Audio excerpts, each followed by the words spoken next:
Un mot, Edoui Plenel, sur cette loi renseignement qui doit être votée demain. Est-ce que, selon vous, ce scandale qui éclate ce soir remet en question le fait que ce texte puisse être voté sereinement demain? Est-ce qu'il faudrait...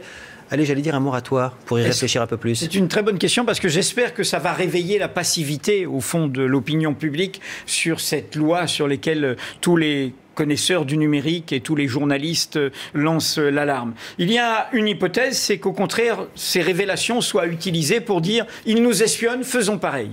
Le problème, c'est qu'en faisant ça, loin de hisser nos démocraties, de les améliorer, nous les abaissons, nous les discréditons. Vous voyez bien, l'extrême droite en profite et vous voyez comment, au contraire, cela fait perdre du crédit aux États-Unis, mais aussi à la France, dans ce cas-là, à l'échelle du monde. Moi, je préférerais non seulement un moratoire, mais puisque le vote a lieu au Parlement demain, c'est-à-dire l'Assemblée nationale vote demain, j'aimerais que les députés se ressaisissent, qu'ils refusent cette loi de surveillance généralisée, qui n'est pas une loi de renseignement, car ce que veut faire la France aujourd'hui, c'est la même chose. Le terrorisme n'est qu'un prétexte, il s'agit d'espionner d'abord les alliés, d'abord l'espionnage économique, et ensuite aussi les citoyens, ceux qui dérangent, ceux qui ont des opinions différentes. Et donc il faudrait déjà ce sursaut, il faudrait le sursaut du Conseil constitutionnel, et il faudrait aussi un sursaut politique. Je rappelle qu'au moment où toutes ces lois de surveillance sont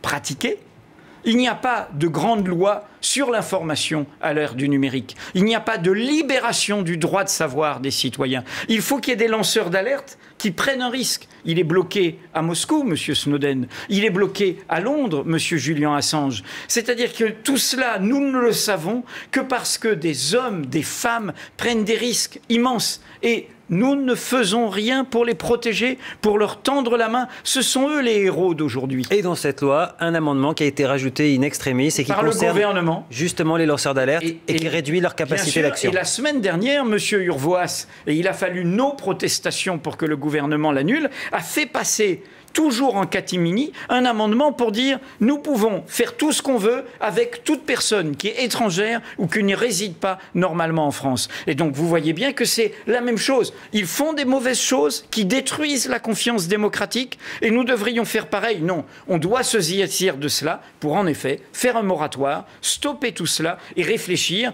à ce que c'est qu'une démocratie vivante, responsable à l'ère du numérique. Éric Delbecq, vous partagez l'analyse sur la loi renseignement? Il y a peut-être un temps de réflexion à prendre, vous qui connaissez parfaitement ces sujets-là? Non, je ne partage pas cette analyse. Je partage le constat sur le cas américain. En revanche, cette loi a beaucoup de vertus. Déjà parce qu'elle permet d'encadrer par le droit des pratiques qui auparavant étaient très largement en zone grise, comme on l'a dit. Donc je crois que c'est plutôt une dimension favorable. De surcroît, nous n'avons pas les moyens, comme les Américains, d'une surveillance massive. Il faut quand même se remettre à la place de nos moyens.